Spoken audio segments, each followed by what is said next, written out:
अभी तक हमने जो डेटा टाइप्स प्रयोग की हैं माइक्रोसॉफ्ट एक्सेस में, इसके अतिरिक्त भी हमारे पास दो डेटा टाइप्स और अवेलेबल हैं जो बहुत ही इंपॉर्टेंट हैं, जिसमें एक है लुकअप एंड रिलेशनशिप और दूसरी जो हमारे पास है वो है कैलकुलेटेड फील्ड के रूप में। लेकिन इनका प्रयोग समझने से पहले हम एक एग्जाम्पल का अध्ययन कर लेते हैं। हमारे पास तीन टेबल अवेलेबल हैं जिसमें स्टूडेंट, डबल क्लिक करें आप इसे और देखें हमारे पास यहाँ पे टेबल अवेलेबल हो जाता है। इसमें स्टूडेंट का आईडी, उसका नाम, address, city, state, pin code, mobile, ये इंफॉर्मेशन जानकारी यहाँ रखी गई है। जैसे हमारे पास पहले स्टूडेंट का नाम है शम्मी, जो कि इस एड्रेस 33 क्यों नगर और अंबाला उसका सिटी है, स्टेट हरियाणा है। इस तरह से पिन कोड और मोबाइल नंबर उसका फीड किया गया है यहाँ पे। इसी के साथ हमारे पास दूसरा एक टेबल और उपलब्ध है ट्रेनर के रूप में। जो हमारे स्टूडेंट्स को ट्रेनिंग देते हैं उन ट्रेनर का डेटाबेस में अलग से टेबल बनाया गया है। यहाँ हमारे पास ट्रेनर टेबल में अवेलेबल है उसका आईडी, ट्रेनर का नाम, ट्रेनर का address, city, state, date of joining, कब उसने हमारा जो ऑर्गेनाइजेशन ज्वाइन किया, और डेट ऑफ लिविंग, अगर उसने छोड़ दिया है तो कब छोड़ा। इसी तरह से उसकी सैलरी क्या है और उसके कॉन्टैक्ट नंबर क्या है। और इसके अतिरिक्त हमारे पास ट्रेनर की फोटो का एक अलग से फील्ड अवेलेबल है।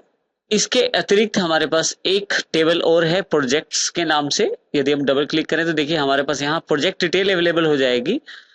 यहाँ प्रोजेक्ट का आईडी, उस प्रोजेक्ट का नाम, कब वो प्रोजेक्ट शुरू किया गया, कब वो प्रोजेक्ट खत्म किया गया, और अगर उस प्रोजेक्ट की कोई वेबसाइट है तो वो क्या है, ये प्रोजेक्ट किस बच्चे ने बनाया, उसका आईडी क्या है, और क्या ये प्रोजेक्ट वेरीफाई कर लिया गया है, इसे चेक कर लिया गया है। प्रोजेक्ट संपन्न करने के लिए हमारे पास दो टेस्ट की व्यवस्था है, जिसमें पहले टेस्ट 1 के आधार पर नंबर दिए जाते हैं और दूसरी बार टेस्ट 2 के आधार पे। तो इस तरह से हमारे पास ये तीनों टेबल्स की डिटेल अवेलेबल है। अब सबसे पहले हम अध्ययन करेंगे कैलकुलेटेड फील्ड कैसे बनाई जाती है। कैलकुलेटेड फील्ड का उदाहरण हम यहां से देखेंगे। हमारे पास यहाँ दो टेस्ट लिए जाते हैं स्टूडेंट्स का जो प्रोजेक्ट है पास करने के लिए, टेस्ट 1 और टेस्ट 2। लेकिन यहां मैं एक फील्ड और बना सकता हूं जिनमें इन दोनों टेस्ट का टोटल लिया जा सकता है और जो एक कैलकुलेटेड फील्ड के रूप में प्रयोग होगी। इसके लिए यहाँ पे अगर आप क्लिक करें क्लिक टू ऐड पे, यहाँ हमारे पास नीचे सबसे नीचे कैलकुलेटेड फील्ड का ऑप्शन आ रहा है। क्योंकि मेरे पास दोनों चीजें नंबर में है, टेस्ट 1 टेस्ट 2, तो मैं इसके लिए नंबर का प्रयोग कर लेता हूं। जैसे ही आप इसे क्लिक करते हैं तो आपके पास उपलब्ध हो जाता है एक्सप्रेशन बिल्डर। एक्सप्रेशन बिल्डर में आप टेस्ट 1 और टेस्ट 2 को जोड़ सकते हैं, जो कि तीसरी फील्ड में इन दोनों का टोटल दिखाएगा। इसके लिए ध्यान दें, यदि आप एक्सप्रेशन बिल्डर पे, तो ऊपर की तरफ हमारे पास एक्सप्रेशन के लिए जगह बनाई गई है। एक्सप्रेशन के एलिमेंट आप इस बॉक्स में से ले सकते हैं, जिसमें आप इन चार चीजों का प्रयोग कर सकते हैं, जिसमें सबसे पहले है प्रोजेक्ट, जो टेबल है उसकी फील्ड्स। यहाँ यदि आप ध्यान दें तो एक्सप्रेशन कैटेगरीज में वो फील्ड दी गई हैं। यदि आप फंक्शन पे क्लिक करें तो आप बिल्ट इन फंक्शन पे क्लिक करके एक्सप्रेशन कैटेगरी के अंतर्गत देखें, आप फंक्शन बहुत सारे अवेलेबल हो जाएंगे। और यहाँ यदि आप इसे हाइड करना चाहते हैं तो क्लिक कर दें। इसके अतिरिक्त हम कॉन्स्टेंट्स भी ले सकते हैं और ऑपरेटर का प्रयोग भी कर सकते हैं। क्योंकि मुझे टेस्ट 1 और टेस्ट 2 का टोटल करना है इस फील्ड में, तो इसके लिए मैं प्रोजेक्ट जो हमारा टेबल है उस पर क्लिक करूंगा। यहां से क्योंकि मुझे इन दोनों फील्ड का टोटल करना है तो टेस्ट 1 पे डबल क्लिक करूंगा। जैसे ही मैं डबल क्लिक करता हूं, देखिए यहाँ पे ऊपर की तरफ एक्सप्रेशन ऐड हो जाता है। मैं चाहूं तो प्लस का निशान अपने कीबोर्ड से दबा सकता हूं और चाहूं तो ऑपरेटर पे क्लिक करके, अर्थमेटिक पे क्लिक करके आप प्लस का निशान प्राप्त कर सकते हैं। इस पे जैसे ही प्लस पे डबल क्लिक करेंगे प्लस का निशान भी अवेलेबल हो जाएगा। मैं फिर से प्रोजेक्ट पे क्लिक करता हूं तो देखिए मेरे पास फिर से एक्सप्रेशन कैटेगरीज में टेस्ट 2 को सिलेक्ट कर लेता हूं अब की बार। इस तरह से मैंने दोनों फील्ड का जो एक एक्सप्रेशन बना लिया है टेस्ट 1 प्लस टेस्ट 2 के नाम से। जैसे ही इसे मैं ओके करता हूं तो देखिए मेरे पास एक फील्ड अवेलेबल हो जाती है जिसमें इन दोनों का टोटल अवेलेबल हो गया है। यहां अभी हमारे पास फील्ड 1 इसका नाम दिखाई दे रहा है। यहां मैं इसका नाम चेंज कर सकता हूं।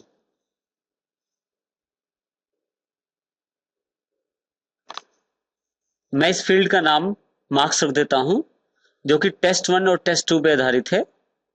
इस तरह से मैं, यदि आप ध्यान दें तो कैलकुलेटेड फील्ड में हमारे पास इन दोनों कॉलम का जो टोटल है वो तीसरे वाले कॉलम में अवेलेबल हो जाता है। टेस्ट 1 टेस्ट 2 का जो टोटल है वो मार्क्स में अवेलेबल हो जाता है। इसमें सबसे इंपॉर्टेंट बात यह है कि मान लीजिए किसी कारण से अगर मैं नंबर चेंज करता हूं, टेस्ट 1 में मैं नंबर चेंज करता हूं, तो सीधा सा जो फर्क है वो सीधा सीधा हमारी मार्क्स फील्ड पे पड़ता है और वो टोटल भी हमारे पास यहाँ चेंज हो जाता है।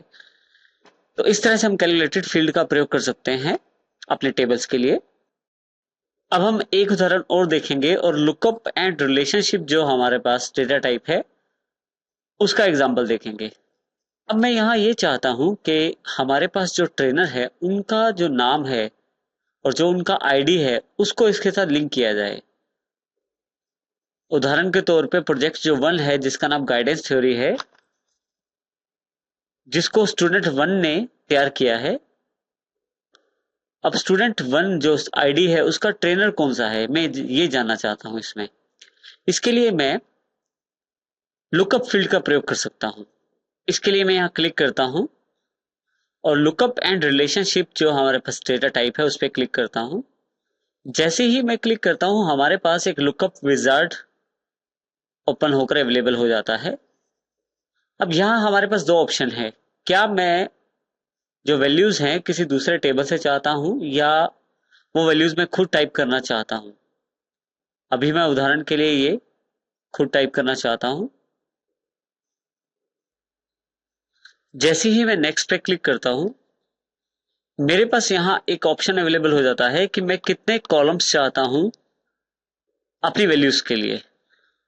यहाँ मैं सिर्फ एक कॉलम चाहता हूं तो यहाँ पे एक लिखा हुआ है। इस कॉलम में मैं अपनी वैल्यूज टाइप कर सकता हूं जिन्हें मैं लुकअप रिलेशनशिप फील्ड में चाहता हूं। यहां मैं अपने जो मेरे पास 3 ट्रेनर हैं उनके नाम यहां टाइप कर देता हूं। जैसे ही मैं नेक्स्ट क्लिक करता हूं अब मेरे से उस फील्ड का नाम पूछा जाता है जो लुकअप फील्ड के रूप में अवेलेबल हो पाएगी।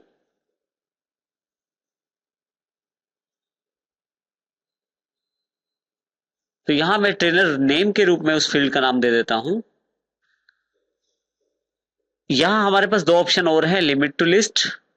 इसमें क्या आप चाहते हैं कि जो एंट्रीज हैं उनकी लिमिट चॉइस हो, और दूसरा ऑप्शन है हमारे पास अलाउ मल्टीपल वैल्यूज, जिसमें आप एक से अधिक वैल्यूज को भी सिलेक्ट कर सकते हैं। क्योंकि हमारी रिक्वायरमेंट ये है कि एक स्टूडेंट के ऊपर एक ट्रेनर है, इसलिए मुझे अलाउ मल्टीपल वैल्यूज की आवश्यकता भी नहीं है।